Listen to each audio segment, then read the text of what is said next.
Welcome to Leadership Matters, a podcast hosted by me, Steve Parker. This is a series that brings a fresh perspective to leadership, motivation, and how to succeed by talking to a diverse range of CEOs, business managers, and world-class talent. We also offer some personal tips to help you in your career. Each episode aims to provide a snapshot into the life and philosophy of some of Taiwan and the world's most successful leaders, and to find out more about why leadership matters.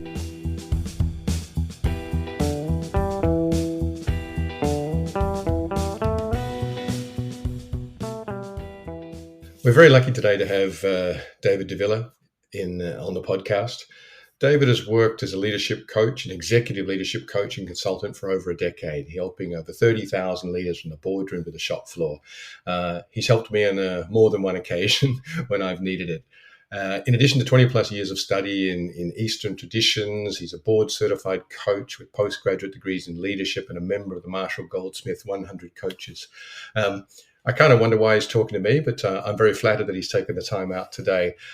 You've done all this work with a lot of very, very impressive leaders, and your job is to lead them through kind of, into helping them. How would you really describe what you do when it comes to, guiding these people who are in their own rights, powerful, intelligent people who lead organizations? Yeah, thanks, Steve. I don't see myself as leading them. I sort of picture myself as a thinking partner. As you say, most leaders, really anyone who is quite senior in an executive role, especially in a large company, they probably didn't get there by accident. Most people at that level, they're quite intelligent, they're considerate people, they think about things from multiple angles. But sometimes it's precisely that. People who are at the top of their game can also be trapped by the same experience that led them there. And so I think about athletes, people at the top of their game, Michael Phelps in swimming, Michael Jordan when he was playing basketball. These people are great at what they do. At the same time, there's some stuff that they might need some help with. There's some aspects of themselves that they might not be able to see clearly. And so they benefit from having a coach, not someone who plays the game better than them per se, but someone who has experience with people like them and can see things that they might have a hard time seeing. And so that's how I see myself, as more of a partner than a leader or even a guide. I've been very lucky to talk to some really, really good leadership people, and some of the people that you know yourself, some of the other leadership coaches, executive coaches that I've worked with. It's a question that kind of comes up for me is, this idea of, is it easier to coach or is it easier to lead? Where do you find yourself on? It's kind of ironic. I was joking with someone the other day. They were asking me about my own business and, staff that I have. And I used to have staff and I no longer have staff. And, the funny thing about me, I guess, is that I help people to lead and manage other people, but I don't like doing it myself. So if that's any indication. And another thing is, when I work with managers on coaching skills, one of the things I often tell them is that their job is a lot harder than mine, because the people that I coach, I have no formal authority over them. I have no deadline. I have no real pressure to get them to do anything. So it really allows me to be less biased, to be less attached to the outcome, which I think helps. When one has formal authority over someone else and they're trying to ask good questions, they're trying to get them to think for themselves, they're trying to develop them. At the same time, they're wearing that leader hat. They're also wearing a manager hat. They've got their own KPIs. They've got pressure from their line management. And so it's not easy to do that. But we know from the research, we know from our own firsthand experience that when managers become better coaches, they become better at their job and they have more positive impacts, and it helps their career as well. So, the benefits are clear, but no, it's not easy. This transition from being a worker, right, someone who does a functional job, into being a leader, a manager, and a coach, is that something that you've Do you think, do people have difficulty going through this process? Oh, absolutely. Yeah. Well, so there's a book called The Leadership Pipeline, which talks about this issue specifically. There are a few different transitions that can happen in one's career if they sort of follow the trajectory that is more or less common, right? We start as an individual contributor, and then we become a supervisor or manager of people. Then we become like a leader of leaders, right? So the people beneath us have their own people. We become then from there maybe a functional leader, department leader, business leader. That first transition from individual contributor, the way that I see it is the norm is one is very good at their job. Let's say I'm a sales guy. I'm the best sales guy, or I'm a top sales guy, and somebody recognizes me and says, "You're really good at selling our widgets. Can you teach other people to sell like you?" And so I get promoted. I get a team of salespeople, and now it's my job to get them to sell better. And that's sort of more or less how it goes. We get promoted based on our technical competence as an individual contributor, but we know that one has nothing to do with the other. My skill as a salesperson has nothing to do with my ability to manage or to lead people. They're separate skill sets. But because we've been continually validated over the course of our career for being a problem solver, we get to the point where, as a leader, we're not actually supposed to be a problem solver, but we're so good at problem solving that we can't get out of that paradigm. And so that leads to things like micromanagement. When I've recognized a problem, I've thought about the problem, I've quickly come up with a solution to the problem. And now when I engage my team, I'm already at the point in my own decision-making process where the solution seems clear, or at least a type of solution seems clear.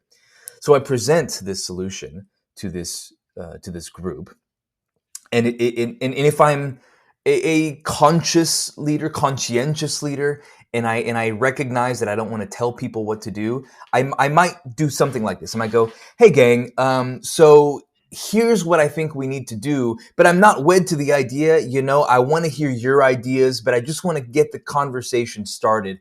What are your thoughts? What's your feedback?" And a lot of leaders do this, and I see you smiling. You probably you've probably heard yourself say something like this. And then what do you get back? Crickets.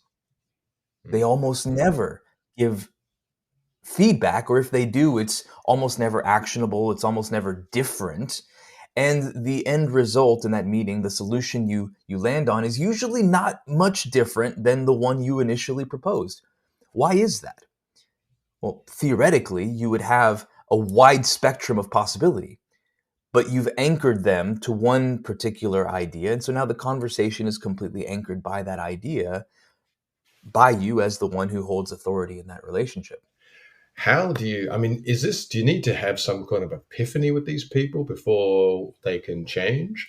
Or have they already had the epiphany and then they come to you and then you can work with them to kind of guide them towards this change? Yeah, everyone's at a different stage. It's going to depend on the individual. I would say that the leaders that make the most progress are the ones that are not only aware, but they're committed to change. Um, Depending on when we meet, they might be low or high on that awareness scale, or they might be low or high on that commitment scale. Um, in transformational learning by Mesereau, it's like 9 steps to how to make this sort of transformation. Um, the first step, which I think is the most important step, is what he calls a disorienting dilemma. So, according to Mesereau, one doesn't really make a substantial change or a transformation, as he would call it, until they've encountered a disorienting dilemma. And a disorienting dilemma often looks like the moment, you use the word epiphany. It's that moment where we recognize that our actions, our behaviors, the way we're living our life or doing things doesn't actually match our espoused values, the things that we say are important. I can give you a simple example. During COVID, I, like many others, gained a bit of weight. I wasn't moving around as much, and it's not like my habits had changed so dramatically. We're not snackers at home. If you look in our pantry, you won't find a lot of sugary things. The only drink I have other than coffee and water is sparkling water. Yet, because I was moving around less, I was probably drinking more alcohol than before. Things just slipped. And did I have awareness around it? Yeah, sure. I could see myself in the mirror. My wife would make some snide comments, Yes, of course. I knew. I was aware. I had full awareness that I had gained weight. Was I happy about it? No. Was I going to do anything about it? No. You see, I could talk, and somebody could coach me and say, David, what do you think you should do? Well, I think I should probably get on that exercise bike, and I think I should probably, I could rationalize the kind of change that I should make, but I didn't change. And I think a lot of people are there with awareness is they know what they need to do, they just don't do it because they haven't had the disorienting dilemma yet. For me, what was it? My daughter, when she was 6 years old at that time, she comes and she sits on my lap. She puts her hand on my belly and she says, Daddy, you're starting to look like Santa Claus. And I mean, that was just a knife in the heart. But it wasn't her bluntness that made me go, aha. It was the fact that in that moment, I realized what my leadership role really was. I'm supposed to be a role model for my children. And all the values that I espouse and the things that I tell them are important, like being healthy, I'm not following through on. I'm a hypocrite. And that's all it took. It took me realizing that the things that I say and I think are important, I'm not following through on. And when confronted with a choice between changing your values and beliefs and changing your behavior, I would say behavior is much easier to change. Behaviors are easier to change than values. And I think Yeah. with your level of background in this and the number of people that you've dealt with, it's a big question. I know it's a huge question, but why why is it so hard for people to live up to their own values? I know it's a From big question. it is a big question, and there are probably multiple facets. I guess approaching it from maybe more of an organizational behavior perspective, I think defensiveness is rampant. Our psychology basically evolved to protect us from threats in our environment, and that includes being kicked out of a tribe. That includes being put in situations where we might not survive, and so we're always unconsciously doing these threat assessments. And I think that oftentimes what happens in an organizational context is you want to be perceived a certain way, and so that keeps one from being authentic. It's a bit paradoxical. I I want to solve the problem that's in front of me. Maybe, for example, our company is having revenue issues. We've got a new competitor in the marketplace. Whatever the issue may be, and I want to solve it. However, that same drive to solve is paired with this desire to not piss people off or not have conflict or protect my reputation. Or let me give you an even simpler example. Let's say I want to give feedback to my employee, and in my mind I'm thinking, well, I want to give them something truthful, I want to give them something actionable, I want to be helpful, but I also don't, want to make them cry or, or make them upset.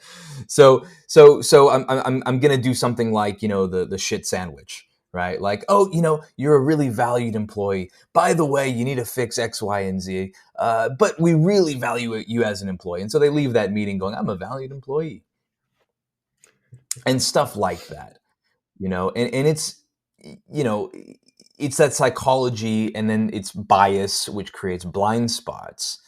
um, I can give another simple example relating to role modeling. I was coaching a GM, and he manages a very large portfolio of business for Greater China. It's a global company, but he's a GM for Greater China, and he's got 3 business units reporting into him. So he's got 3 direct reports. And he says to me, David, I need these guys to empower their people and stop telling them what to do. Sounds good. Why is that important? Because they've got very ambitious 2025 strategic objectives. They're not going to hit it if they've got so much on their own plate. I go, yeah, that sounds very reasonable. Let me ask you a question, leader. What have you done to empower them? He goes, no. You see, they need to empower their people. Yeah, I hear you. How are you empowering them? He goes, no, David, you're not hearing me. They need to empower. I go, I am. How do they know what empowerment looks like? Well, because I told them what empowerment looks like. You see, I told them that they need to stop telling their people what to do. Right? And so I just kept reflecting that back to him. And eventually he goes, oh shit, David, I'm not empowering my people, am I? Hey, great. Now we got to awareness. Right? But this is the thing that I see time and time again, is we have all these expectations of others. And even though conceptually, like clearly the guy, he's smart enough to know that empowerment is a good thing. That's why he wants his people to do it. So it's not like he's got the wrong idea. He's just not doing it himself. How would if you're the next one above that you're having to kind of coach or teach or train this person into being a leader? How do you go about dealing with someone who is completely unaware of who they are? Perhaps terrible behaviors or not empowering people. Well, oftentimes that leader, the way they would encounter someone like me or other friends of ours, would be that their leader or someone in their organization more senior to them sponsors them and tells them you need to go on a coaching course, or you need to go to this training, or you need to talk to David or whatever. I remember I fielded a call once from a German company, and they said, and it wasn't the conversation wasn't much different to this. It was more or less, can you fix this leader? I said, no. You haven't even told me anything, and I can tell you no right away. I can't fix anyone. What's the problem? And they say, well, so this is the board of a company. They say, well, we just bought out this company in China, and the owner of the company is now a VP, and he's not playing ball, and so we need him to change. And through a little bit of conversation, I could suss out that this was the last straw for them. They were ready to just fire him. Can you imagine the guy, spent, I don't know, 20 years or whatever building up that company, and then he sold it and then he'd get fired. They didn't, they were hoping not to do that. So this was basically the last straw. It's like, you fix him or we fire him. And in addition, we want you to coach 2 other leaders at his same level so that he doesn't realize that it's just him. This is all very manipulative, and it's like this, how do you give someone awareness that doesn't have awareness? You could shock awareness into someone. That happens. You could do that. But now you're going to be up against this huge wall of defense. People don't change unless they really want to change. Anyone who's married knows that. You don't change another human being, right? And so to me, it gets to a very simple point, have an open and honest conversation with another human being and help them understand why this matters, why it should matter to them. And assuming you've done that effectively, it's their choice whether or not they agree. And if they don't agree, let them be an adult and make their choice, and they can leave. We all quote, "Be the change you want to see," but do we really do it? And do we know that we don't do it? To your earlier point about awareness, and having that mirror in front of us, it's an uncomfortable thing. I mean, real leadership requires a certain amount of courage and humility that not everyone has all the time.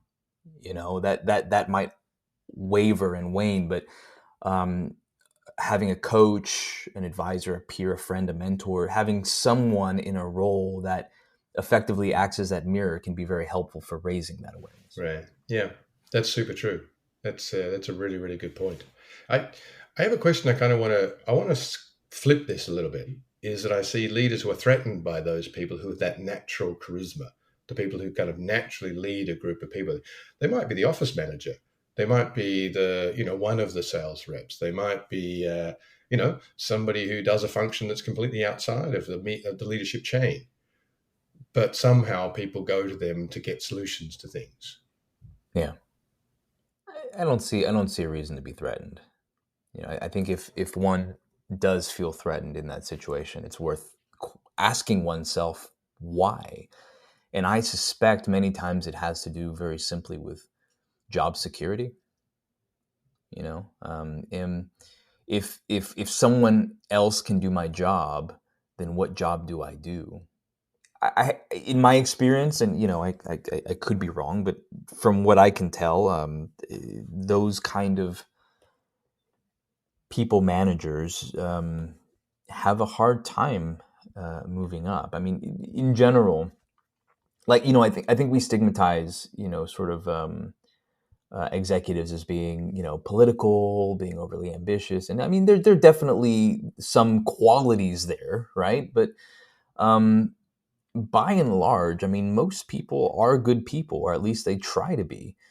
Um, and so the people who do that stuff, they tend not to last all that long, and they tend not to make very positive impacts on the people around them.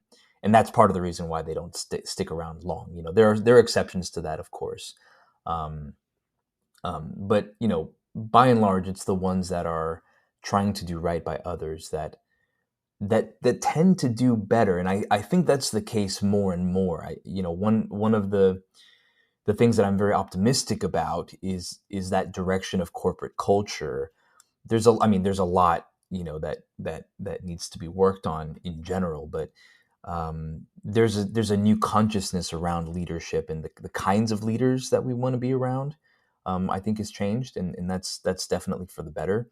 Well, this also goes back to something that often leaders, there's an expectation on, I think, yourself, but also from other people that you're supposed to be just super busy. Yeah. you know. Anyway, that's a whole other story here. We're getting this whole kind of like work-life balance here. But I've heard a lot of really good insights today about kind of how to be a manager.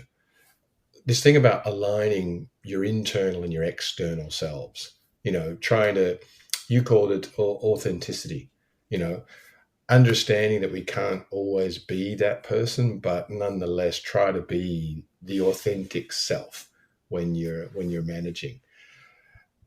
This thing about, and this is an extension of that, this idea of kind of values and behaviors being different sometimes. We all know what we should be doing. We all know what we think we ought to do, but our behaviors may not match up with those values. And so again, it comes back to alignment, right? Aligning your values with your behaviors. A lot of what you talked about was kind of this sort of dichotomy of two different things. This knowing and doing are two different things. Again, you know what to do, but do you do it? They're not necessarily the same thing. And I like this idea of where you brought up about this idea of a catalyst for change. You mentioned it. You told a wonderful story about your daughter kind of placing her hand on your belly and just saying, you're starting to look like Santa Claus. Um, but there has to be a moment that kind of when we're confronted with a choice or a dilemma or something that makes us want to change. Otherwise, there's no impetus to change. Um, and this other one I love too, because as a leader myself, I think this is great, is try to make yourself obsolete. I know it's an old phrase, Drucker's been around for a long time, but this idea of, a manager's job is to kind of make themselves obsolete. And And the last thing that you said, which I think is something that I think we all need to hang on to, because work and jobs can get personal. And I think we just have to remember, as you said, that most people are good people. So if you start from that, I think it makes it easier to communicate with people, regardless of the direction a conversation or a kind of a work practice is going. The thought comes to my mind that, there is another school of thought that says your behaviors are a tell to what your real values are, regardless of what you espouse. And that's an interesting path to go down as well, in terms of coaching is, when you do, like assessments like 360s or things like that, when you, or sometimes, for example, I'll shadow leaders when they're running a meeting and I'll take notes in the background and then, I'll share my observations after the meeting. People oftentimes don't know what they're doing in the moment. And so when they get more clarity on what they've just done, oftentimes the reaction they have is, well, that's not what I meant to do. Or what I meant to say is this. Perhaps, but what you actually said is this. And we can't expect people to read our minds. And so, to your point about alignment, there's a lot of work to be done, reflective work. And there are many ways to reflect. There are many traditions, Eastern traditions, Western traditions, that help one to reflect and be clear on oneself and one's mind. But the first step is to know, like, what do I actually want? What do I actually want to say? What's the outcome that I'm trying to get out of this? That's step one, is to gain that consciousness, because a lot of that is actually unconscious. And it doesn't take a lot to get it out. At least, as a coach, it within a few questions, usually, like, we can get out, like, what did you actually want from that? And it's usually something pretty simple, and it's usually something good. And then the next step is, to your point, is getting it out and saying it and doing the things in the way that you meant to do them or say them, so that they're resonant with the other person, so that you're more likely to get the outcome that you want. Because chances are, at some level, right, and it may not be at the current level you're communicating at, but at some level, if you go deep enough, there's an alignment between you somewhere. There's something that you and the other person can agree on. And that's exactly the place to start collaborating from. That's a fantastic place to finish up this idea of that you finding the common ground, because there will be an area that the two of you can align on. David, it's been a joy as always to talk to you. Thank you for taking some time out of your very, very busy day to spend some time with me on this little podcast. Cheers. Thank you very much for having me, Steve. You can listen to this podcast live on the fourth Monday of every month on ICRT, and after that on the ICRT website, Apple Podcasts, Spotify, or wherever you get your podcasts. Just search for Leadership Matters by Stephen Parker. You can also check out my social media. I'm on Facebook, Twitter, LinkedIn, Instagram, you name it. We'll see you next time.